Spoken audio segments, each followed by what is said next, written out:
Good morning Lahore. मेरी तरफ से आप सब लोगों को जुम्मा मुबारक। और जागो लाहौर में मैं आप सबको खुश आमदीद कहती हूँ एक नई सुबह और एक नए प्रोग्राम के साथ। मैं हूँ आपकी होस्ट मुनीबा आसिफ। कल रात मैं एक मौजू पर कुछ लिखने की कोशिश कर रही थी तो सोच और ख्यालात में इस कदर उलझ गई कि कई टॉपिक्स मिक्स होकर रह गए थे। लेकिन खैर मैंने वो तहरीर अपनी मुकम्मल कर ही ली है। लेकिन इस बात पर गौर करने से एक नई चीज मुझे समझ में आई और मेरे लिए वो नई सामने ये आई कि हमारी जिंदगी में बेसुकूनी की वजह कंसंट्रेशन का ना होना है। हम ठीक से किसी चीज पर फोकस नहीं कर पाते। हम बैक वक्त जो है ना, हम एक ही चीज को कई हिस्सों में सोच रहे होते हैं। हमारे जहन में बहुत सारी चीजें बैक वक्त चल रही होती हैं जिसकी वजह से एक चीज पर फोकस करना बहुत ज्यादा मुश्किल हो जाता है। और अगर हम इस चीज पर काबू पा भी लें या ना भी पाएं तो जहनी सुकून हमें नहीं हासिल होता। इसलिए अपनी जिंदगी को बेहतर और पुरसुकून बनाएं। ख्यालात जो हैं आपके वो बंद तो नहीं हो सकते, लेकिन उनको मुनासिब तरतीब दें और सही प्लानिंग के साथ आगे बढ़े। कामयाबी आपका मुकद्दर जरूर बनेगी। तो चले आगे बढ़ते हैं। और जैसे मैं आपको पहले भी बता रही थी कि आज मुल्क भर में रैलीज निकाली जाएंगी। आज 5 फरवरी है और पाकिस्तान समेत दुनिया भर में कश्मीरी बहन भाइयों से यकजहती के इजहार के लिए यौम यकजहती कश्मीर आज मनाया जा रहा है। इस दिन को मनाने का मकसद मकबूजा कश्मीर के अवाम को हक के खुद इरादियत और भारतीय मजालम के खात्मे के लिए आवाज उठाना और कश्मीरी बहन भाइयों को ये बावर करवाना है कि वो भारतीय जुल्म और जबर के खिलाफ जारी जिद्दोजहद में अकेले नहीं है, बल्कि पाकिस्तान का बच्चा बच्चा उनके शाना बशाना खड़ा है। और इस पूरी दुनिया में पाकिस्तानी कौम ने अपने मजलूम कश्मीरी बहन भाइयों के लिए हम आवाज होकर वाज़ेह पैगाम दिया है कि पाकिस्तानियों और कश्मीरियों के दिल एक साथ ही धड़कते हैं। कश्मीर पाकिस्तान की शहरग है और पाकिस्तान कश्मीर की मुकम्मल आजादी तक मजलूम कश्मीरियों की हिमायत जारी रखे होगा। इस दिन को मनाने का मकसद दुनिया को ये बावर करवाना है कि खित्ते का अमन कश्मीरियों की हक के खुद इरादियत से ही वाबस्ता है और पाकिस्तान इस मसले का पुरअमन हल चाहता है। वरना पाकिस्तानी अफवाज का शुमार दुनिया की 10 बेहतरीन अफवाज में होता है। आलमी इदारे ग्लोबल फायर पावर ने 2021 की रैंकिंग भी जारी कर दी है, जिसके मुताबिक पाक फौज दुनिया की टॉप 10 अफवाज में शामिल है। और पाक फौज सीसा पिलाई दीवार की मानंद मुल्क की सरहदों की मुहाफिज है। जानवरों तक के हकूक के लिए आवाज उठाने वाले आलमी इदारे निहत्ते कश्मीरियों पर होने वाले जुल्म पर क्यों खामोश दिखाई देते हैं? कश्मीर गुज़श्ता 70 सालों से भारतीय जुल्म बर्बरियत का शिकार है, लेकिन दुनिया खामोश तमाशाई क्यों बनी हुई है? इस सब पर हमने बात करनी है। हमारे साथ मौजूद हैं ब्रिगेडियर रिटायर गजनफर अली साहब हैं। सर, मैं आपको खुश आमदीद कहती हूँ जागो लाहौर में। सर, आज हमने बात करनी है कश्मीरियों के हवाले से, उनकी हक खुद इरादियत के हवाले से। और पिछले 74 साल से कश्मीरियों पर भारतीय तसल्लुत जो है वो जारी है। उन पर जुल्म जबर भी किया जा रहा है और उनके अज़ाइम भी तोड़े जा रहे हैं, उनको मारा जा रहा है। तो वो ये हम कहां पर हैं? हम क्यों नहीं उनके लिए कुछ कर पा रहे? पूरी दुनिया क्यों खामोश तमाशाई बनी हुई है? बहुत बहुत शुक्रिया। आज क्योंकि 5 फरवरी है और 1990 से पाकिस्तान ने ये कश्मीरी भाइयों के साथ इत्तेहाद का दिन, सॉलिडरिटी का दिन मनाने का तहिया किया था और वो आज तक चलता है। तो आज के दिन में जागो पाकिस्तान से हम दुनिया को मैसेज देंगे, जागो दुनिया और देखो कश्मीर की तरफ और कश्मीर की आवाम की तरफ, कश्मीर के आम लोगों की तरफ, जहाँ पे लोगों को बिल्कुल एक कैदी बना के और दुनिया की इस तारीख की या हिटलर के बाद से लेके अब तक या मुसोलिनी के दौर से लेके आज तक कश्मीर के अंदर 1820 से जब रंजीत सिंह ने कश्मीर दिया था उस वक्त से लेके अब तक कश्मीर के अंदर वर्स्ट किस्म की ह्यूमन राइट अब्यूजेस जो हैं वो की जा रही हैं। और ख़ास तौर पे इनका जो एक्सटेंट है वो बढ़ चुकी है जब से नरेंद्र मोदी जैसे दहशतगर्द और उसके जो गमाश्ते हैं उन्होंने इंडिया के ऊपर कब्जा किया। क्योंकि अब तो यही लग रहा है कि उन्होंने इंडिया में इलेक्शन जीता नहीं है बल्कि इंडिया के इलेक्शन के ऊपर कब्जा किया। और आपको पता है उसके पीछे बहुत बड़ा कॉर्पोरेट सेक्टर खड़ा था। इसीलिए आप देखती है कि आज दिल्ली की सड़कों पे किसान जो है वो लेटे हुए हैं और किसान औरतों के ऊपर ट्रैक्टर चलाए जा रहे हैं। और यही चीज आपको नजर आती है जब से उन्होंने हिंदुस्तान पे कब्जा किया है, तो कश्मीर के अंदर ये चीज नजर आ रही है। पाकिस्तान ने हमेशा कश्मीर के इशू की डिप्लोमेटिकली भी और बाज दौर में तो फिजिकली भी बहुत ज्यादा मदद की है और कश्मीरियों के साथ पाकिस्तान के अवाम हमेशा खड़े रहे हैं। अब उसके अंदर जब से कश्मीरियों ने इस मूवमेंट को अपने हाथों में लिया, यानी राइट ऑफ सेल्फ डिटरमिनेशन की तहरीक जो है उसको उन्होंने जब से एक तरफ से इंडिजीनियस ये तहरीक चली है, और आपको पता है उसमें बहुत सारा जब से बुरहान वानी की शहादत हुई थी उसके बाद से आपने देखा कि वहां पे जो यूथ है जो 18 से 20-21 साल के दरमियान है, उनकी पार्टिसिपेशन इस पूरी की पूरी मूवमेंट में बहुत ज्यादा बढ़ गई। और इस चीज को इंडिया के अखबारों ने, इंडिया के प्रिंट मीडिया ने, इलेक्ट्रॉनिक मीडिया ने भी एक्सेप्ट किया कि कश्मीर के अंदर जो यंग जनरेशन है वो बिल्कुल इंडिया के खिलाफ है। और उसके अंदर आपने देखा कि कितने सारे लोगों ने अपनी जानें कुर्बान की। अभी पिछले दिनों भी एक लॉयर थे जिन्होंने अपनी जान कुर्बान की, जिनको इंडियन फोर्सेस ने पॉइंट ब्लैंक रेंज पे इसलिए मारा कि उनको वो जो इंडिया के रिपब्लिक टीवी का जो एक करप्ट किस्म का और एक इडियट किस्म का एंकर है वो गोबर स्वामी, उसने उनको कहा कि आप पाकिस्तान के बारे में कहें, तो उन्होंने पाकिस्तान के बारे में तो नहीं कहा, उन्होंने ऑन ओपन टेलीविजन पे कहा इंडिया मुर्दाबाद। तो 2 दिन बाद उनको सिक्योरिटी फोर्सेस ने गोली मार के शहीद कर दिया।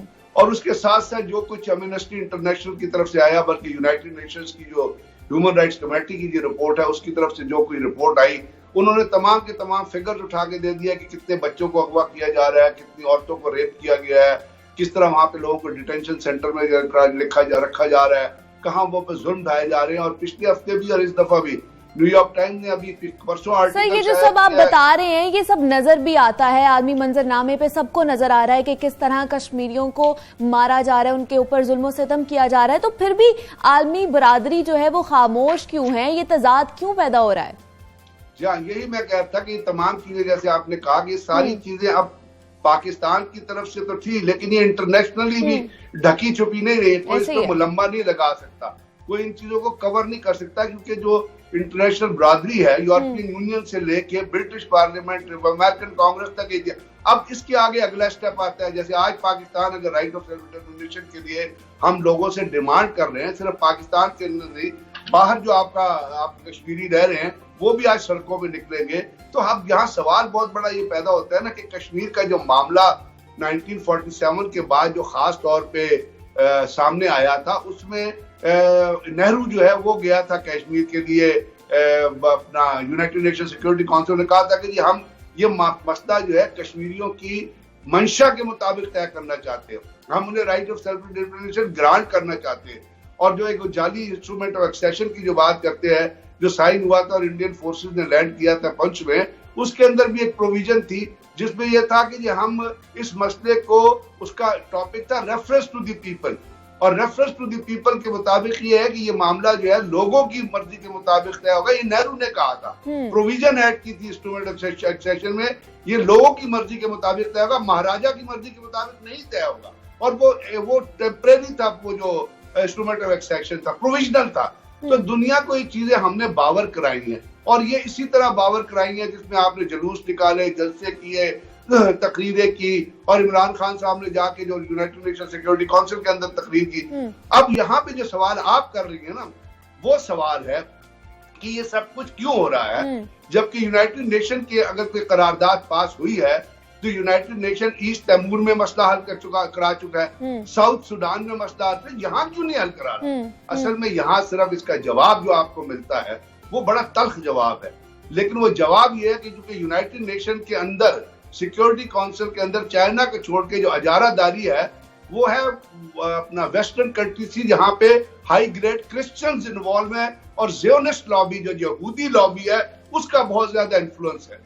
और वो यहूदी लॉबी जो है आपको पता है, वो हाई ग्रेड क्रिश्चियन जिनको आप नियोकॉन्स कहते हैं वो, और जो ज़ियोनिस्ट हैं, जो एवोलॉजिकल ज्यूज हैं, जो यहूदियत को दुनिया में फैलाना चाहते हैं, जिन्होंने मस्जिद अक्सा के नीचे जो है अपना सिनागॉग आज तामीर कर लिया है, मस्जिद अक्सा को नुकसान पहुंचा रहे हैं, मुसलमानों को नुकसान, वो यहूदियत जो है, और वो जो हाई ग्रेड क्रिश्चियंस का जो एक नेक्सस है उसके अंदर मिल गया है हिंदुत्व का नेक्सस। अब जब मैं हिंदुत्व का नेक्सस कह रहा हूं तो मैं हिंदुइज्म को नहीं कह रहा, मैं कॉमन हिंदू को नहीं कह रहा। कॉमन हिंदू तो उसी तरह सोचता है जिस तरह कॉमन पाकिस्तानी, ये है जो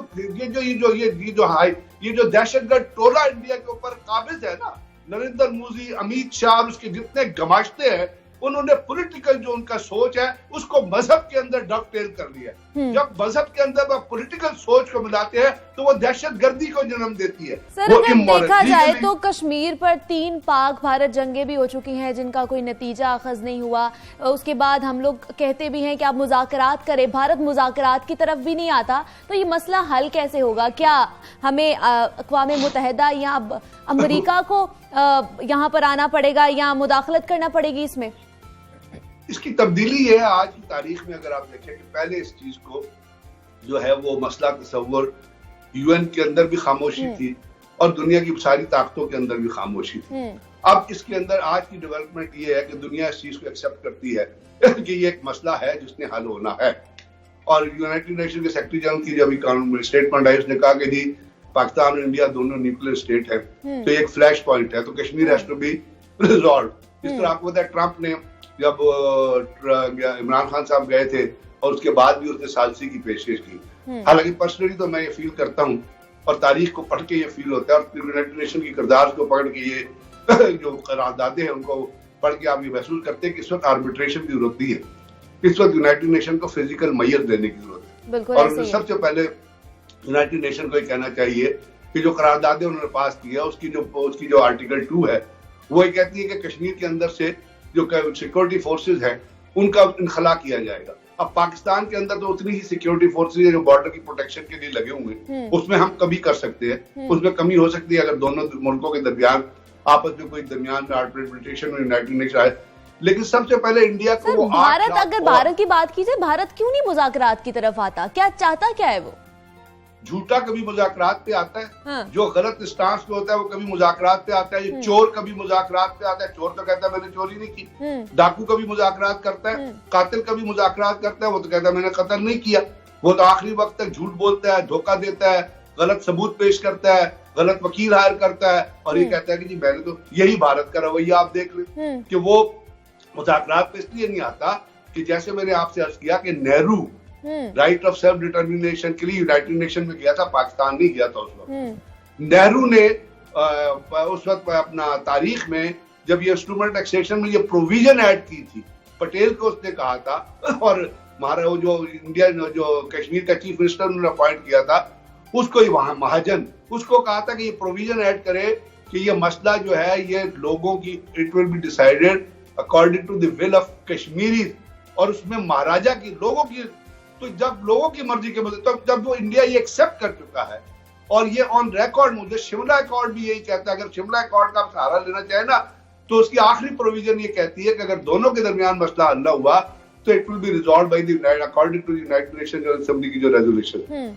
तो ये जब तारीखी हवाई इतने हकायक मौजूद हैं और आपको पता है कि जब कश्मीर में मुसलमानों की आबादी ज्यादा है और यूनाइटेड नेशन का सिक्योरिटी काउंसिल का चार्टर भी ये कहता है और बड़ा कैटेगरी बड़ा क्लियरली वो चार्टर ये कहता है कि वहां पे जो लोग चाहेंगे उसके मुताबिक फैसला होगा। तो लीगल डायमेंशन तो कश्मीरियों की फेवर में, क्योंकि इसकी है ही 3 डायमेंशन, लीगल डायमेंशन है, ह्यूमन राइट डायमेंशन है और एक इस इलाके की जो पीस और सिक्योरिटी है पूरे इलाके की उसके हिसाब से इसका एक तस्वुर है। तो लीगली तो कश्मीरी और पाकिस्तानी एक बड़े राइट ट्रैक पे खड़ा हुआ है, उनके पास सॉलिड सबूत मौजूद है और इंडिया को कश्मीर के अंदर से सिक्योरिटी फोर्सेस का ये 8 लाख की जो बारबेरियस आर्मी आई है, क्योंकि इंडिया की आर्मी ठीक है। सर सजाद मीर साहब ने भी हमें ज्वाइन किया है, सीनियर तजियागार हैं। सर मैं आपको खुश आमदीद कहती हूँ जागो लाहौर में।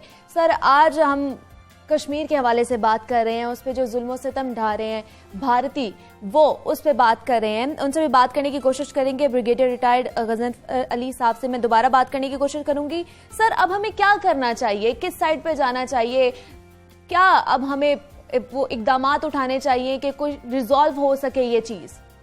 हमें अपना इन तमाम चीजों को दुनिया को एंगेज करना पड़ेगा, फिलहाल बड़ा जरूरत है और बड़े एक्टिवली एंगेज करना पड़ेगा। और वो हुकूमत से मैं डिमांड करूंगा कि वो चीज पाकिस्तान के अंदर रह के एंगेज नहीं हो सकती, वो पाकिस्तान के बाहर जाके लोगों के साथ एंगेजमेंट पड़ेगी। दूसरा है यूनाइटेड नेशन सिक्योरिटी काउंसिल का दरवाजा बार बार खटकाना पड़ेगा। तीसरी चीज है चाइना को आपके साथ लेके चलना पड़ेगा।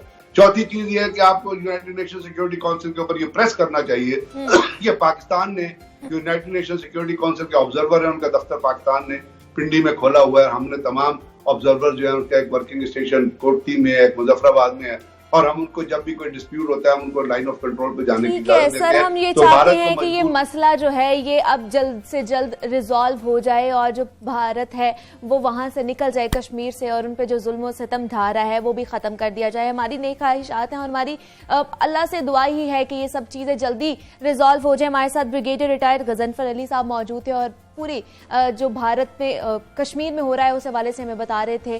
तो आपका बहुत शुक्रिया सर कि आपने हमें वक्त दिया। आगे हमने बढ़ना है और जनाब आपको पता है कि एक वायरल वीडियो चल रही है शोबिस के हवाले से। आपको बताना है कि पड़ोसी मुल्क में लोग इल्जाम लगा रहे हैं कि आलमी सुपरस्टार रेहाना पाकिस्तान की एजेंट है ना नाकाबिले यकीन बात। बेचारी रेहाना का कसूर यह है कि वो भारत में एक माह जायद से चलने वाली किसान तहरीक के हक में एक ट्वीट कर बैठी हैं और बस फिर क्या था कि भारतीयों ने गूगल करना शुरू कर दिया कि कहीं रेहाना पाकिस्तानी तो नहीं है, कहीं उनका पाकिस्तान से ताल्लुक तो नहीं है।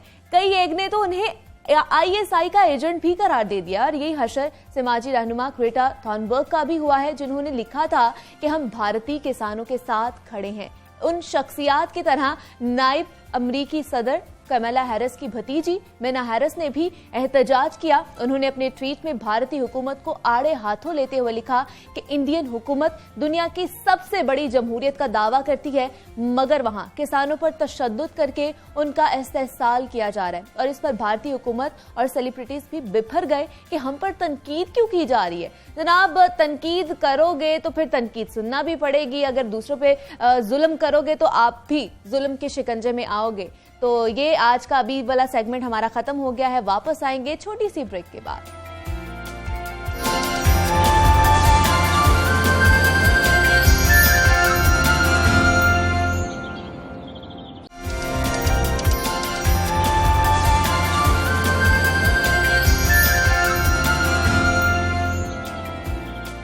वेलकम बैक टू जागो लाहौर। जनाब खुश आमदीद एक दफा फिर आपको कहती हूँ। और आज आप देख रहे होंगे कि मैं बहुत ज्यादा एक्टिव हूं और जनाब इसकी वजह यह है कि मेरी आज नींद पूरी हुई है।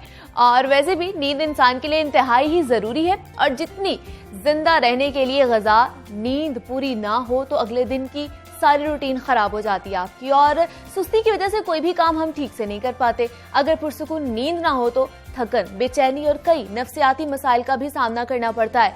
जैसे जैसे इंसान तरक्की करता जा रहा है वैसे वैसे नींद का दौरानिया कम होता जा रहा है। अक्सर लोग स्लीप डिसऑर्डर का भी शिकार हैं, जिनमें नींद में चलना और बड़बड़ाना है।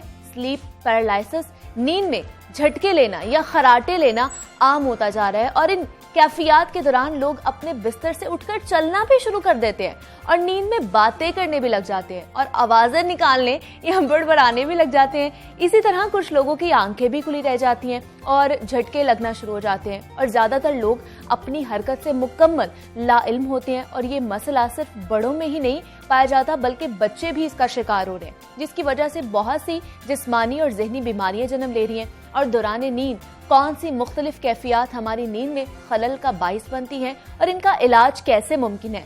प्रॉपर नींद इंसानी सेहत के लिए कितनी जरूरी है, इस पर बात करने के लिए हमारे साथ मौजूद हैं प्रोफेसर डॉक्टर हुमा चीमा है। मैं आपको खुश आमदीद कहती हूँ। जागो लाहौर में कैसी हैं आप? मैं ठीक हूँ, बिल्कुल। अस्सलाम वालेकुम। वालेकुम अस्सलाम। डॉक्टर हुमा, आज हमने बात करनी है कि ये जो चलते फिरते हैं वो भी नींद में, वो क्यों चलते फिरते हैं, इनकी वजह क्या है और ये क्यों होता है इस तरह कि हम नींद में हैं और हम चल रहे हैं? आपका you are talking about children ना, पहले जो बच्चों की, बड़ों की तो खैर बाद में बात आएगी। जो बच्चे हैं फर्स्ट ऑफ ऑल जिन पेरेंट्स के बच्चे थोड़ा सा नींद में वॉक कर रहे हैं या बोल रहे हैं, the first message for them is 90% बिल्कुल ठीक हैं। अच्छा। और ये बहुत कॉमन डिसऑर्डर है टू द पॉइंट कि ऑलमोस्ट 40 to 50% बच्चे। तो मतलब ये कह सकते हैं बीमारी नहीं है, वक्ती सूरत हाल है।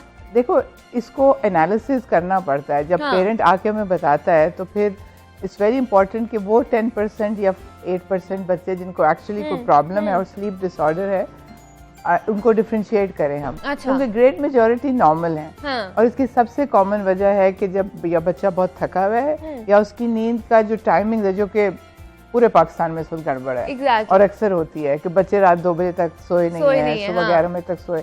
तो आपको जो स्लीप साइकिल है वो पास्ट मगरिब आफ्टर सर्टेन टाइम बच्चों को सुलाओगे तो that's a normal sleep cycle.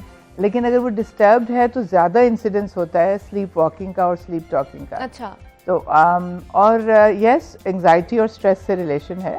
अगर बच्चे को स्ट्रेस, और बच्चे को क्या स्ट्रेस है, डांट पड़ी है या स्कूल से काम में डांट पड़ी है या किसी तो डिफरेंट या उससे ज़्यादा लेवल ऑफ स्ट्रेस हो जाएगा तो फिर प्रॉब्लम्स हैं।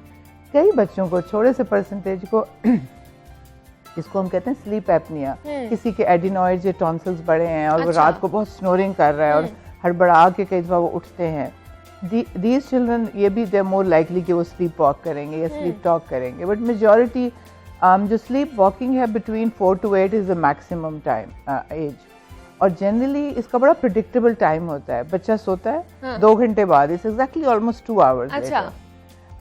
और क्योंकि मेजॉरिटी का प्रिडिक्टेबल है तो जब वो हमसे ट्रीटमेंट डिस्कस करते हैं तो एक तो ये कि never try to wake up the child, okay, उसको जगाने की कोशिश ना करो, ठीक है, दैट्स रॉन्ग। बिकॉज और दूसरा एक बहुत बड़ा मिथ है, जो जगा छेड़े तो कुछ हो जाएगा वो भी ठीक नहीं है। द ओनली थिंग इज कि वो प्रॉब्ली वापस सोएगा नहीं और उसको थोड़ी सी ज़्यादा स्ट्रेस होगी नेक्स्ट टाइम सोने की कि मैं तो उठ के चलता हूँ। और दूसरा उसका अपना इर्द गिर्द का उसका माहौल सेव कर लो। यू नो कि तुम्हारा बच्चा उठ के चलता है तो यू नो लाइक अगर कोई ऐसी चीज़ है जिससे वो बम्प कर सकता है या जिसमें वो you know he can they'll just go open doors, 5-6 minute walk करेंगे, they'll try to उनको जेंटली बिस्तर में लटा दो। प्लस इतना प्रिडिक्टेबल टाइम होता है कि आप अलार्म लगाओ और उससे 15 मिनट पहले बच्चे को जगा के वॉशरूम ले जाके और फिर सुला दो, and they'll stop sleepwalking majority of the time। लेकिन हमने डॉक्टर हुमा हमने ये भी देखा है कि नींद में चलने के साथ साथ वो खैर खैरियत से सीढ़ियां भी उतर जाते हैं, वो सड़क पर भी निकल जाते हैं, काफी ऐसे वाकयात हमने देखे हैं। इसका मतलब कि वो कहीं ना कहीं कोई एक हिस्सा उनका जाग रहा होता है, उनको समझ आ रही होती है कि नहीं? इसलिए क्योंकि आंखें खुली होती हैं, ठीक है, but this is the most important part कि आप उसको सेफ्टी दैट्स नॉट राइट कि वो सड़क पे जाए, बिकॉज उस वक्त उसके रिफ्लेक्सेस सड़क पे किसी गाड़ी को टकरा सकता है, गिर सकता है किसी, so the safety is the most important thing. तभी तो हम कहते हैं कि आप लॉक्स अपने सारे और अलार्म्स लगाओ so that if your child suddenly opens the door और बाहर निकल गया then you know it's not safe। आंखें उनकी खुली होती हैं because they're seeing but they don't remember because that part of the brain वो उनको सुबह बिल्कुल याद नहीं होगा। Exactly, मतलब टॉकिंग वाले को भी याद नहीं होगा। उनको हम बता रहे होते हैं कि आप रात को ये कर रहे थे, ये बोल रहे थे, वो कहते नहीं मैं सोया हुआ था या मैं डोंट टेल देम। अच्छा, बिकॉज वी रिकमेंड कि आप ये बातें बच्चे से ना करो, बिकॉज उसको स्ट्रेस होता है, फिर वो सोएगा नहीं, सोने वक्त उसको स्ट्रेस होगा कि शायद मैं उठ के द रिकमेंडेशन इज कि आप बच्चे को प्लीज डिस्कस मत करो कि तुम रात को चल रहे थे।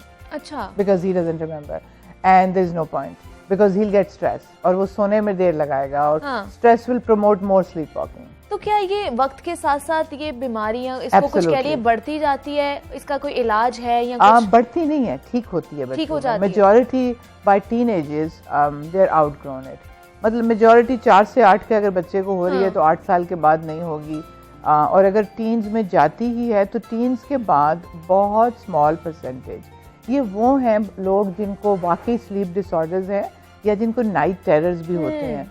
नाइट टेरर्स ये होते हैं कि आपको बड़े गंदे गंदे ख्वाब आते हैं, लाइक खौफनाक ख्वाब।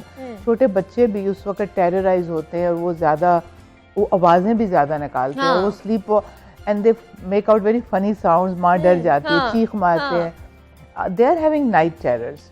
नाइट टेरर्स और एक sleep walking I have to tell you, इसमें फैमिली हिस्ट्री होती है। अच्छा, अगर आपके मतलब बीवी को नहीं है तो अपने हस्बैंड से पूछो, बिकॉज बॉयज में वैसे ही स्लीप वॉकिंग ज्यादा है, जनरली बीमारियां बॉयज में ज्यादा है।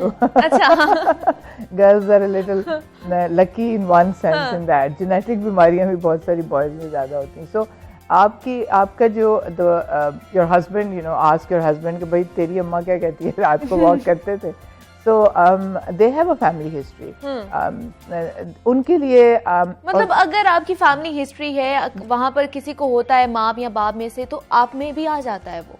क्या मतलब इसको आप एक बुरा, इतना बहुत बुरा डिसऑर्डर नहीं, इट्स वेरी कॉमन। बहुत स्मॉल परसेंटेज में वो एक्चुअल साइकोलॉजिकल इमोशनल स्ट्रेस जो बच्चे अब्यूज हो रहे होते हैं या बच्चे बहुत स्ट्रेसफुल माहौल में या वो बता नहीं रहे होते, वो उनके माइंड में इतना स्ट्रेस और कॉन्फ्लिक्ट होता है, they are more likely to have night terror, sleep walking. ये वो स्मॉल परसेंटेज इसको एक्चुअली उसके लिए असेसमेंट एक पीडियाट्रिशियन को करने के बाद he has to refer them to a sleep specialist जो वो आपको नींद में सारे वो इलेक्ट्रोड्स लगा के तो आपकी स्टडी करेंगे कि आपके ब्रेन का कौन सा हिस्सा किस वक्त ज़्यादा एक्टिव होता है and what do you do, और आपकी उस वक्त ब्रेन की एक्टिविटी कैसी है. But majority won't need it. Small percentage मतलब ऑब्वियसली अगर घर में कॉन्फ्लिक्ट चल रहा है, रोज खप है, और बहुत सारे हाउस होल्ड में है ऐसे, या स्कूल में बहुत कोई मसला है और स्ट्रेस है, फ्रेंड्स की टीनेजर यंग चिल्ड्रन नाउडेज अपने दोस्तों से और लड़ाइयाँ करके बहुत स्ट्रेस उसमें बहुत ज्यादा, और आजकल तो वैसे ही कोरोना की वजह से बहुत ज्यादा स्ट्रेस हो गया हुआ है. सो स्ट्रेसफुल माहौल. फिर ये वो स्मॉल परसेंटेज जिनको हेल्प और थेरेपी चाहिए और मेजॉरिटी को नहीं चाहिए. आप अपने बच्चे को वापस लौटा दें, सुबह उससे जिक्र मत करें, नींद का टाइम को सेट करें, वो थके मत. Having the baby take a bath before sleeping, उसको नहला दो, उसके बाद उसको स्टोरी सुनाओ. हमें यहाँ तो रिवाज ही नहीं रहा. रिवाज ही नहीं है. पहले हम सुनते करते थे नानियों दादियों से, अम्माओं से खास तौर पर सुन के, और हम लोगों ने वहीं सो जाना. Exactly. आजकल तो बच्चे फोन पे लगे होते हैं और जी सो जाते हैं. That's the other thing कि आपको स्क्रीन वॉचिंग और बहुत वार्म ना करो कमरा. सर्दियों में ना you need a little drop of 5 degrees सोने के लिए. किसी के लिए भी ये जरूरी है, एडल्ट्स के लिए भी. अगर कमरा बहुत गर्म है तो आपको नींद नहीं आएगी. सो आपको अपने बच्चे का उस वक्त please don't make him over warm, नहला लो, टाइम पे सुलाओ, it will all go away. लेकिन डॉक्टर हुमा, हमने एक रिसर्च भी है जो हमने अपने नाजरीन के साथ शेयर भी की थी कि बच्चे जो सोने से पहले टैब्स पे गेम्स खेल रहे होते हैं या कुछ भी एक्टिविटी कर रहे होते हैं तो फिर वही चीजें उनके ख्वाब में भी आती हैं, बेख्वाबी हो जाती है उन्हें. ऐसा है? मुत्तफिक है? If you are having a screen जिसके ऊपर से लाइट एमिट हो रही है और आप देख रहे हो, वो तो काफी disturbance of sleep. Not only disturbance of sleep, because ये जो चीजें हैं ये आपके जो न्यूरॉन्स का सर्किट है, ब्रेन आपका बहुत बड़ा इलेक्ट्रिकल पावर हाउस है जिसमें आपकी सारी बिजली के सर्किट समझ लो हैं. अगर आप बहुत ज्यादा मोबाइल और टैब और कंप्यूटर इवन बिफोर स्लीप तो बिल्कुल नहीं करनी चाहिए.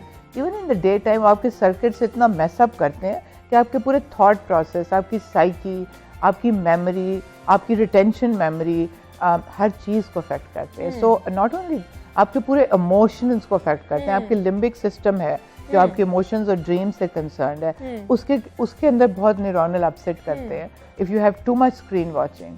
और ये जो ऑटिस्टिक चिल्ड्रन है, अब आपको कोई भी अच्छा डेवलपमेंटल पीडियाट्रिशियन बताएगा कि आपका ज्यादा चांस है into behavioural disorders and neuro behaviour like autism अगर आप बहुत ज्यादा टैब और स्क्रीन का इस्तेमाल करा रहे हो बच्चे को, because they mess up with your electrical circuits in the brain and you are having developing circuits. कि आपके और मेरे जो होना था हो गया हुआ है, but in a developing child's brain आपके नए सर्किट्स बन रहे हैं और आप उनको मेस अप कर रहे हो. मतलब इसका ये कह सकते हैं ना कि जो गैजेट्स हम यूज करें ये भी बहुत बड़ा खतरनाक है या अलमिया है ये डिसऑर्डर्स के लिए. हर किस्म के स्लीप तो ऑब्वियसली आप भी एन एडल्ट ऑल्सो, अगर एडल्ट को भी स्लीप डिसऑर्डर है तो हम उनको रिकमेंड करते हैं कि आप सोने से पहले please do not be on the computer. आप वो जो लाइट एमिटिंग डिवाइस है उसको बंद कर दो. डॉक्टर वो तो हमने देखा ही है, लेकिन हम बच्चे जो हैं वो खाते हुए भी उन्होंने टीवी देखना है, उन्होंने टैब यूज करना है, उन्होंने फोन यूज करना है, तो ये उनकी डेवलपमेंट के लिए बहुत बुरा है. कितना बुरा है. मतलब अगर उनको फोन नहीं पकड़ाएंगे वो खाएंगे नहीं, ये भी एक बहुत ज्यादा हो गया है. वो ना खाए बिकॉज फोन इज गोइंग. देखो ना, अगर ब्रेन है तो सब कुछ है. I get children in the clinic. जब मैं क्लिनिक में बैठी होती हूँ तो बाहर मैं अपने कैमरे पे जब देखती हूँ तो मैंने बुक्स रखी हुई हैं, स्टोरी बुक्स.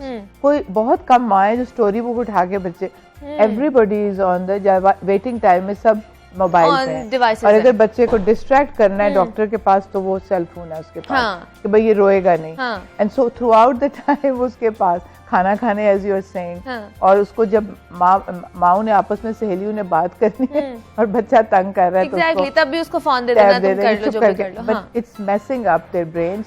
इतना डेवलपमेंट को मेस करेगा बिकॉज जो आपका IQ लेवल है वो डाउन करता है. Again, the recruitment of neurons in the first 3 years, it is so important कि उस वक्त तो आप बिल्कुल ही ना दो ना फर्स्ट 3-4 अगर देंगे नहीं तो आपको पता है कि आजकल के बच्चे किस तरह रो रो के माँ बाप का जीना मुहाल कर देते हैं. पता नहीं क्या क्या इतनी जिद कर देते हैं, तो फिर क्या करे माँ बाप.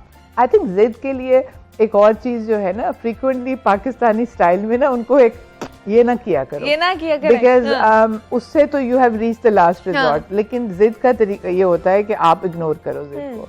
और द अदर थिंग इज बच्चे को कोई ना कोई अपनी चीज या टॉय अच्छा लगता है या कोई एक्टिविटी, तो आप कहेंगे आज आपने ये अच्छा काम नहीं किया इसलिए वो तो नहीं आपको मिलेगा, या उस एक्टिविटी के लिए हम नहीं जाएंगे अब उनकी फेवरेट चीज को, तो उस पे वो बहुत तो पिंच बच्चों होते की हैं। फेवरेट चीज सिर्फ फोन है या गैजेट्स या और कुछ भी नहीं रहा, या फिर they want to eat rubbish, जो सारी वो junk food, they want to order a pizza. तो कोई भी चीज जो टॉय चीज उनकी उसे अलग कर लो और उसको आप टाइम आउट दो, जिसको हम कहते हैं चेयर पे बैठ के दीवार को देखो। आजकल तो खैर बच्चे ये भी नहीं मानते, एग्जैक्टली दैट्स ट्रू, लेकिन ignore the tantrum always, and remember tantrum डालने की एज है between 1.5 to 2 or 2.5, ठीक है, उसको कहते हैं terrible twos। उस वक्त वो बच्चा he is trying to take the control from the parents। parents को मैं हमेशा कहती हूँ कि children will have lots of friends, so there is a difference between a friendly parent and a friend। so be a friendly parent, he only has one set of parents, तो वो उसको चाहिए, आप उसके दोस्त मत बनो, आप friendly parent बनो, because you know you are the most। so आपने बच्चे ने क्या खाना है, अच्छा खाना है, बुरा खाना है, वो आपने डिटरमिन करना है, किस वक्त सोना है, किस वक्त पढ़ाई का टाइम है। So that is discipline is very important, and this discipline is instilled in the first 3 years, remember. Okay, आपने वो बस मिस कर दी तो वो बच्चा बस वो आपने मिस कर दी, ठीक है, एंड इफ यू फिर ट्राई, वो आपके कंट्रोल से बाहर हो गई, कह फिर वो सकते हैं। आपका एक जिदोजहद सारी जिंदगी चलेगी, अनलेस एंड अनटिल आप बड़े लकी और टीनेजर्स के बाद उसको अकल आ गई है, वो अच्छा बच्चा बन गया। But the first 3 to 4 years is the disciplining time, उसके बाद यू मिस द बस। तो उस वक्त यू हैव टू रियलाइज कि कई दफा इंसान को दिल खराब हो रहा है, रो रहा है किसी चीज के लिए, उधर से दादी बोलती है एनुना रवान दे, नानी बोलती है, बट यू नो, और दूसरा जब एक पेरेंट कुछ माँ के भी तो दिल बहुत जल्दी पिघल जाते हैं, दैट इज आई थिंक माँ बाप में से किसी एक का पिघल जाता है, लेकिन वो उस वक्त चुप रहे, जब बाप मना कर रहा है तो फिर माँ ना बोले, और अगर माँ मना कर रही है तो बाप दादी ना बोले, but it's important to discipline them. तो डॉक्टर हुमा, कितना जरूरी है बच्चों का कितने घंटे की नींद लेना? देखो, if you include naps, if you talk about the first 4 years of life, मैं नैप्स को भी इंक्लूड कर रही हूँ, दोपहर के हैं, they need at least 11 to 14 hours, okay, the whole day. 11, I mean less than 11 hours is not on। आजकल बच्चे they're sleeping less than 11 exactly, नहीं सोते, Yeah। और रात को देर से सोएंगे, सुबह जल्दी उठ जाएंगे, और पूरा दिन भी नहीं सोते। हमारे तो अम्मियाँ होती थी, वो दोपहर को मार के सुलाती थी, नहीं सो। अब तो बच्चे सोते ही नहीं है, पता नहीं उनको शायद सोने से कोई प्रॉब्लम हो गई है, समझ नहीं आती। उनके पास गैजेट्री है ना, हाँ, एंड लेकिन जो बाहर की एक्टिविटी है ना, वो जरूर इनकरेज करो, लाइक लॉन में खेलना है या बाइक करनी है, जहाँ सेफ एनवायरनमेंट में वो बाइक कर सके, या कुछ भी छोटी सी भी जगह है तो उसमें खेल सके।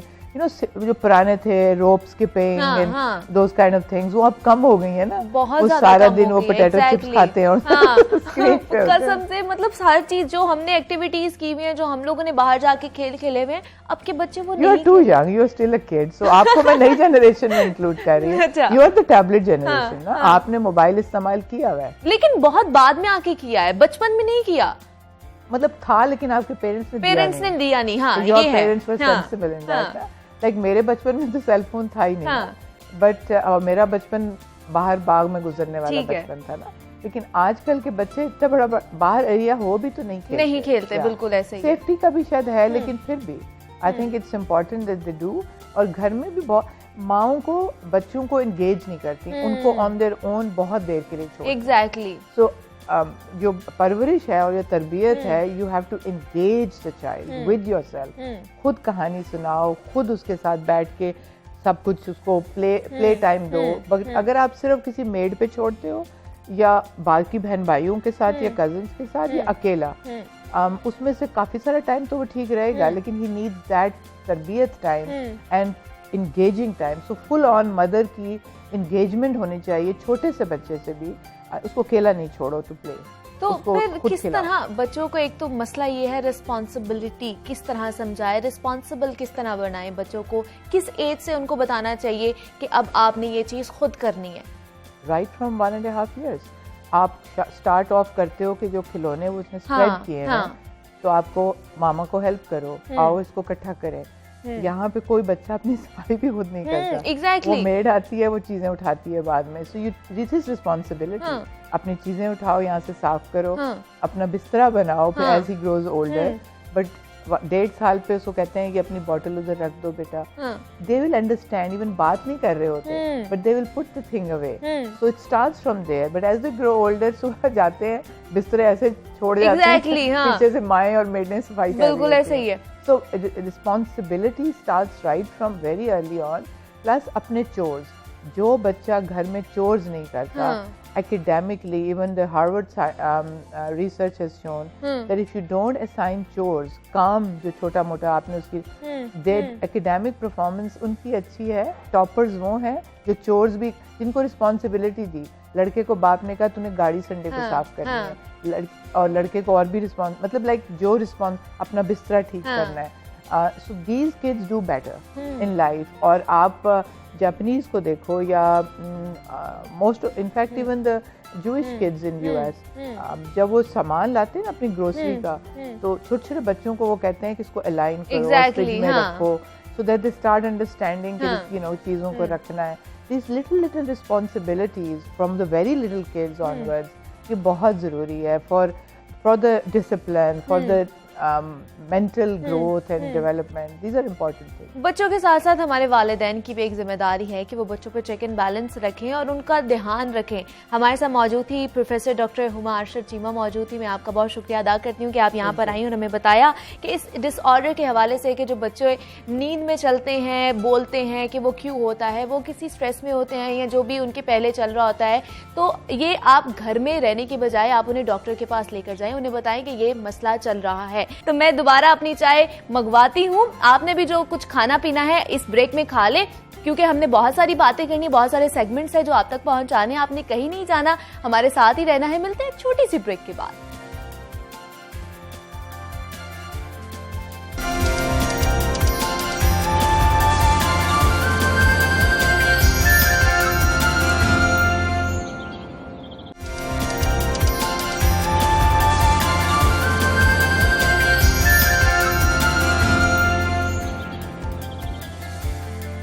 वेलकम बैक जनाब and very good morning to all. नाश्ता वगैरह कर लिया होगा, बहुत से लोगों ने कर लिया होगा, बहुत से लोग अभी उठे होंगे और नाश्ते की तैयारी में होंगे, और बहुत से लोग तैयारी कर रहे होंगे और साथ साथ हमारा शो भी देख रहे होंगे, और आज छुट्टी भी है और प्रोग्राम भी इंजॉय कर रहे होंगे। तो हमने अभी बात करनी है खाने के हवाले से कि first meal of the day कितना ज़रूरी है। नाश्ता बहुत ज़रूरी है, बाकी भी खाना आपको नहीं छोड़ना चाहिए, बहुत ज़रूरी है खाना आपकी बॉडी के लिए। लेकिन आजकल जंक फूड, बच्चा हो बड़ा हो, हर कोई जंक फूड का दीवाना नज़र आता है, लेकिन बहुत सारी बीमारियां भी उसके साथ पैदा हो रही हैं। टाइफाइड हो रहा है आपको बहुत सारी ऐसी बीमारियां हैं, आपको पेट का दर्द है, हर चीज़ है, लेकिन हम फिर भी वो खाते हैं। हम घर का खाना प्रेफर ही नहीं करते। ये क्या वजूहात है, हम क्यों इतने दीवाने हो गए हुए हैं? जंक फूड खाना है, बाहर से खाना खाना है, लेकिन बीमारियां भी लेकर आनी है, हमें समझ नहीं आती। इसलिए हमने आज बुला ली हैं, न्यूट्रिशनिस्ट हैं जोहा सुहेल हैं हमारे साथ, जो हमें बताएंगी कि क्या मसला है, क्यों इतने जंक फूड के दीवाने हो गए। जोहा, मैं आपको खुश आमदीद कहती हूँ जागो लाहौर में, कैसी हैं आप? बिल्कुल। जोहा, जंक फूड मतलब इतने दीवाने हम, बच्चे हो बड़े हो, हर कोई, उनको सुबह मिल जाए, दोपहर में मिल जाए, रात में मिल जाए, उन्होंने खाना ही खाना है। कितना खतरनाक है ये हमारी बॉडी के लिए।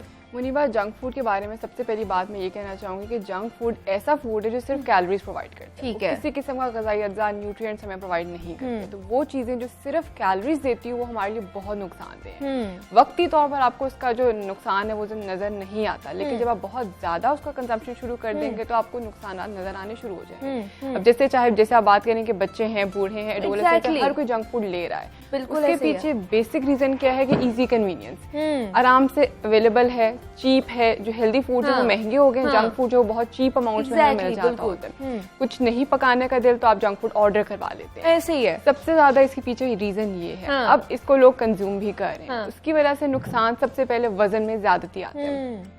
कोविड के अंदर बच्चों में वेट गेन का जो रिस्क है बहुत बढ़ गया है। एडोलेसेंट्स में, ओल्डर एडल्ट्स में, सब में जो वजन की बढ़ने की जाती है वो नजर आ रही है। अच्छा, आपका जब वजन बढ़ता है उसमें सबसे पहले आपको जो नुकसान शुरू होता है वो आपकी इंसुलिन में कमी का नुकसान शुरू हो जाता है। वजन बढ़ने के साथ साथ हमारी जो वेस्ट है वो बढ़ती है। औरतों में वेस्ट है वो 35 इंचेस से कम और मर्दों में 40 इंच से कम होनी चाहिए। अच्छा, ठीक है। लेकिन जब ये रेशियो परसेंटेज क्रॉस होती है तो वहां से बीमारियां शुरू हो जाती हैं। अगर ये वेस्ट सर्कमफ्रेंस आपका बढ़ जाता है तो सबसे पहले डायबिटीज का मसला आता है, क्योंकि जितना ज्यादा फैट फैट आपके एब्डोमिनल एरिया में, आपके पेट वाले एरिया में एक्यूमुलेट होगा, उतनी ज़्यादा इंसुलिन की जो फंक्शंस हैं वो ख़राब होंगे।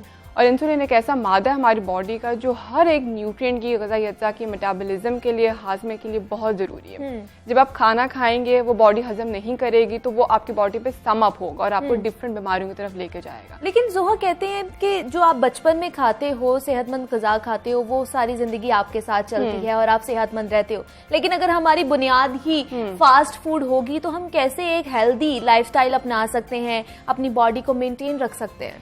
अच्छा, उसमें मुनीबा ऐसे है कि जंक फूड में ऐसे कहती हूँ कि जंक फूड में अगर आप अपनी ऑप्शंस चेंज कर लें तो आप अपने आप को हेल्दी बना सकते हैं। जैसे मैंने बताया जंक फूड सिर्फ कैलोरीज देते हैं, तो जंक फूड की जो शक्ल है, फॉर एग्जांपल अगर आप एक बर्गर कंज्यूम करें तो उसके अंदर जो पैटीज है वो आप अच्छे चिकन का यूज करें। बहुत से लोग उसमें ऐसी मीट्स यूज करते हैं जैसे रेड मीट है, मटन, बीफ है, कि जो आपका वेट पुट ऑन करते हैं। और जो आपका बर्गर का जो बन है, अगर व्हाइट फ्लावर के निस्बत आप होल व्हीट वाला यूज कर लें, मैदे वाला बन ना इस्तेमाल करें, जो गंदम के आटे वाला बन है वो इस्तेमाल कर लें, तो जंक फूड की शक्ल में आपको एक बहुत अच्छा फुल ऑफ पैक न्यूट्रिशनल जो मील है वो मिल जाएगा। ठीक है। बहुत से लोग फ्राइज कंज्यूम करते हैं, फ्रेंच फ्राइज। एग्जैक्टली। ठीक है, उसमें दो नुकसानात बहुत ज्यादा हैं। एक तो फ्रेंच फ्राइज में आलू फुल ऑफ स्टार्च है जो वजन को बढ़ाता है। ठीक है। सेकेंडली, ऑयल जो हम इस्तेमाल करते हैं वो बार बार फ्राइंग वाला ऑयल इस्तेमाल करते हैं। जितना फ्राइड ऑयल इस्तेमाल करेंगे, जो बहुत दफा फ्राई होगा, वो ऐसे फैट में कन्वर्ट हो जाए जो हमारी खून के शरीयानों को खराब करता है। आजकल 30 साल की उम्र में भी बच्चों को ब्लड प्रेशर की शिकायत हो जाती है। उसके पीछे एक रीजन ये भी है कि बहुत ज्यादा फ्राइड ऑयल जो इस्तेमाल करते हैं तो वो खून के शरीयानों को खराब करता है। लेकिन ज़ोहा आजकल तो फ्रोजन फ्रूट्स भी तो आगे हुए हैं, वो भी यूज कर रहे हैं लोग, वो भी हमारे लिए ठीक है? अच्छा, उसमें ये जैसे मैं फ्राइज की बात करती हूँ, जिसमें फ्राइज में मैं ऐसे कहती हूँ कि आपने वो लेने जिसमें आप उसका छिलका खा लें। ठीक है। फ्रोजन में हमारे पास क्या आता है कि एक तो पैकेट के अंदर होते हैं, दूसरा उसमें बहुत ज्यादा सॉल्ट ऐड किया जाता है ताकि वो खराब ना हो, और दूसरी बात उसमें स्टार्च भी ऐड ऑन करते हैं ताकि उसकी जो ऊपर क्रिस्प है वो ऊपर मेंटेन रहे। तो जितना फ्रोजन फूड होगा वो उतना प्रिजर्वेटिव्स के साथ होगा। बेशक उसके ऊपर डिफरेंट फूड लेबल्स क्लेम करते हैं कि इसमें चीजें नहीं है, लेकिन फिर भी उसको प्रिजर्व करने के लिए कुछ ना कुछ इसमें जरूर ऐड किया जाता है। तो अगर आप फ्रेश पोटैटो फ्राइज लेते हैं, उसका छिलका साथ ऐड करके कंज्यूम करते हैं तो आपके लिए फायदेमंद है, क्योंकि आलू के अंदर स्टार्च है, छिलके के ऊपर फाइबर है। ठीक है, तो फाइबर के साथ कंज्यूम करेंगे तो वो बॉडी जो है फाइबर के साथ भी आएगी, जो एक न्यूट्रिएंट है, सिर्फ कैलोरीज के साथ आपको एक न्यूट्रिएंट भी जाएगा। तो हाँ, आजकल तो बहुत ज्यादा लोग घर में भी बनाना शुरू हो गए हैं। एक तो हाइजेनिक भी हो जाता है और आप वही चीज जो बाहर से आप कंज्यूम करें वो घर में बना सकते हो, तो क्यों नहीं घर के क्या टेस्ट में ऐसा नहीं होता? क्या मसला है?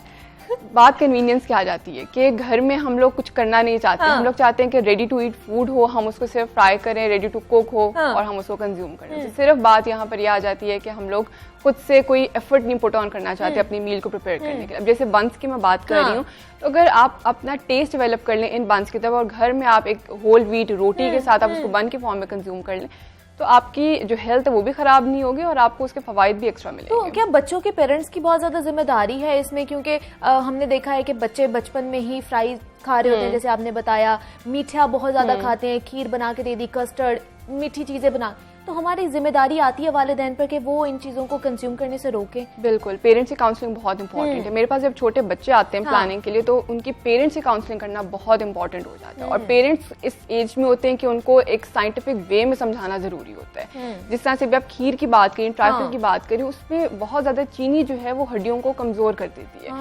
अब माएँ बच्चों को दूध देती हैं लेकिन उसमें बहुत ज्यादा चीनी ऐड करके, फ्लेवर्स ऐड करके दे देती हैं। तो जितनी चीनी बच्चा कंज्यूम करेगा, चाहे वो चीनी की फॉर्म में या चाहे वो रिफाइंड आटे की फॉर्म में, जो मैदा है आपका, बंस बच्चे खाते हैं, पेस्ट्रीज खा रहे हैं, डोनट्स खा रहे हैं, जब इस तरह की चीजें वो खाएंगे तो उनकी हड्डियां और कमजोर होंगी और ऑस्टियोपोरोसिस का जो मसला, जो हड्डियों की टूटने की शिकायत है, उसकी शरह बढ़ती हुई नजर आती है। बच्चे क्यों नहीं खेलते आउटडोर गेम्स? क्योंकि उनको मसल्स, जो उनकी जो बोन्स है वो इतनी स्ट्रेंथ में नहीं है, इतनी ताकतवर नहीं है कि वो एक्टिविटीज परफॉर्म कर सकें। पेरेंट्स काउंसलिंग जो है वो बहुत जरूरी है कि बच्चों को बैलेंस मील की तरफ लेकर आएं और उनको एक्सप्लेन करें जिस तरह से एक सीसॉ है, उसका बैलेंस है कि जितना आप एनर्जी इन है उतनी एनर्जी आउट होनी चाहिए। अगर आप ज्यादा खा लेंगे और कम बाहर एक्सपैंड करेंगे तो वो वेट गेन की तरफ जाएगा। वो बिल्कुल बैलेंस होना चाहिए, जितना खा रहे हैं उतना एक्सपैंड भी करें। तो ज़ोहा, आजकल तो फ्लेवर्ड मिल्क भी बहुत ज्यादा मार्केट में आ गए हुए हैं और बच्चे बड़े मजे से पीते हैं, वो किस कैटेगरी में आप रखेंगी? अच्छा, उसमें फ्लेवर्ड मिल्क अगर आप मिल्क शेक के फॉर्म में ले रहे हैं तो बहुत बेस्ट है, लेकिन अगर उसमें वही चीनी ऐड कर रहे हैं तो वो ठीक नहीं है। और वो जो डब्बे वाले हैं वही बात है कि प्रिजर्वेटिव्स कुछ ना कुछ तो ऐड करना होता है। अब जो ताज़ा दूध है वो 2 दिन के लिए चलता है, उसकी शेल्फ लाइफ 2 डेज, लेकिन जो पैकेज मिल्क है उसकी शेल्फ लाइफ आपके पास 5 दिन की भी आ जाती है। तो कुछ तो डिफरेंस है ना उनके अंदर के, जो वो 5 दिन चल रहा है, फ्रेश मिल्क 2 दिन के लिए ठीक है। तो इस चीज़ को ज़रा देखना चाहिए कि अगर आप लोग मिल्क शेक प्रेफर करते हैं विद फ्रेश फ्रूट अगर लेते हैं और उसमें आप नट्स ऐड कर लेते हैं, हनी ऐड कर लेते हैं, तो ये बहुत फुल ऑफ पैक चीज है। एग्जैक्टली ऐसे ही है। और ज़ोहब कितनी मिकदार में मीठा खिलाना चाहिए बच्चों को? अगर वो बहुत ज्यादा जिद करते हैं, आपको पता है बच्चे नहीं छोड़ते जब तक उन्हें कोई कस्टर्ड या कुछ ऐसी चीज ना बना के दी जाए, तो कितनी मतलब दे देनी चाहिए मिकदार में? ये आपने बहुत अच्छा क्वेश्चन किया, क्योंकि मैं कभी भी किसी चीज को 0 पे नहीं लेके आती। ठीक है कि आपने बिल्कुल मीठा खाना ही नहीं है, आपने नमकीन चीजें खानी ही नहीं है, इतदाल में रह के खाएं, बहुत फायदेमंद रहता है। अब जैसे अगर हम छोटे बच्चों की बात करते हैं तो उनको शुरू में मीठी वाली चीजें मत दें, उनको फीकी चीजों से सब्जियों से इंट्रोड्यूस करवाएं, ताकि अगर उनका मीठे का टेस्ट डेवलप हो जाएगा तो वो सारी उम्र मीठी चीजों को प्रेफर करेंगे, वो दूसरी चीजों को प्रेफर नहीं करेंगे। तो जिस स्टेज में उनके टेस्ट बड्स डेवलप हो रहे होते हैं, ये वहां से आप प्रैक्टिस शुरू कर लें। और जब हम बात करते हैं क्वांटिटी की, तो क्वांटिटी वैसे तो हर बच्चे की एक अपनी होती है कि उसकी हाइट कितनी, उसकी एज कितनी है, उसके अकॉर्डिंग हम लोग रिकमेंड करते हैं, उसकी फिजिकल एक्टिविटी कितनी है। लेकिन अगर एक नॉर्मल हाइट वेट का बच्चा हमारे पास आ रहा है, उसको ओबेसिटी का मसला नहीं है, अंडर वेट नहीं है, तो वो हफ्ते में 2 से 3 मरतबा डिजर्ट खा सकते हैं, जिसमें खीर खा सकते हैं, ट्राइफल ले सकते हैं, फ्लेवर्ड मिल्क कंज्यूम कर सकते हैं। तो क्या ज़ोहा हम अब बच्चों को इस चीज का आदी बना सकते हैं, टेबल फूड जो हम खा रहे होते हैं, सालन, रोटी, चावल, ताकि उनके जो टेस्ट बर्ड्स हैं वो भी डेवलप हो जाएं और जब बड़े होकर वो खाएं तो उनको एक अजीब चीज ना लगे? मैं इस तरह यहाँ पर एक एग्जांपल इस तरह से देती हूँ कि बच्चे कार्टून्स को बहुत एडमायर करते हैं, कि वो कार्टून्स को देखते हैं, उनकी तरह अपने आप को बनना चाहते हैं। तो यहाँ पर मैं ऐसे कहती हूँ कि जैसे मैं सब्जी की बात अभी कर रही थी, तो पोपाई की एग्जांपल मैं देती हूँ, जैसे पोपाई स्पिनच खा के बहुत ज्यादा पावरफुल था। तो बच्चों को ऐसे एग्जांपल्स दें ताकि वो जो टेबल फूड्स हम ले रहे होते हैं, तो वो उन एग्जांपल्स को अपने ऊपर इंप्लीमेंट करके उनको खाना प्रेफर करें। अब जैसे बच्चों को हम चावल खिलाएंगे, वो नहीं खाएंगे, लेकिन अगर एक कार्टून कैरेक्टर चावल कंज्यूम कर रहा है और उससे पावरफुल हो रहे हैं, तो बच्चा जरूर उसको प्रेफर करेगा। तो ऐसे गुड एग्जांपल्स बच्चों के सामने सेट करें ताकि बच्चा उसको प्रेफर करे। हमें भी तो कोशिश करनी चाहिए ना, अगर बच्चा वो चीज मांग रही है, हमारे साथ बैठ के खाना खा रहा है, तो हम थोड़ी प्रेफर कर सकते हैं कि चलो रोटी खा लो तुम या चावल खा लो। अब मदर्स घरों में ऐसे करती हैं कि फूड को रिवॉर्ड के साथ एसोसिएट कर लेती हैं। अगर बच्चा अच्छा काम करेगा तो वो जंक फूड खाएगा, अगर वो बुरा काम करेगा तो वो घर की चावल रोटी खाएगा।